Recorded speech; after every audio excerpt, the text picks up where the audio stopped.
पाकिस्तान में सबसे बेहतर हुक्मरान कौन था? जनरल परवेज मुशर्रफ का दौर, जो 1999 से लेकर 2008 तक था। इस दौर में डॉलर तकरीबन 60 रुपए के आसपास था।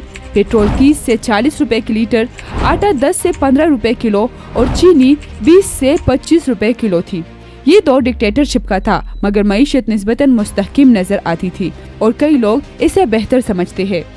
इसके बाद आता है आसिफ अली जरदारी का दौर, जो 2008 से लेकर 2013 तक था।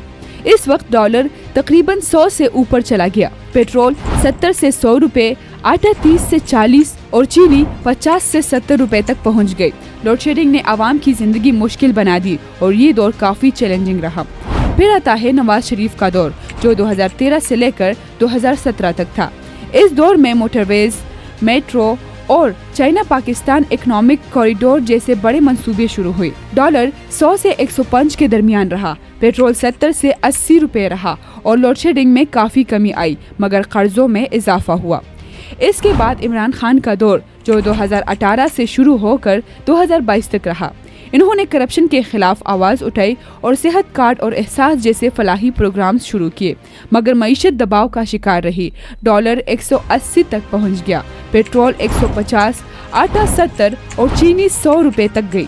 और अब मौजूदा दौर 2022 के बाद डॉलर 280 से ऊपर, पेट्रोल 360 से ऊपर, आटा 100 रुपए किलो से ज्यादा और चीनी 150 से ऊपर। महंगाई ने आम आदमी की जिंदगी मुश्किल बना दी।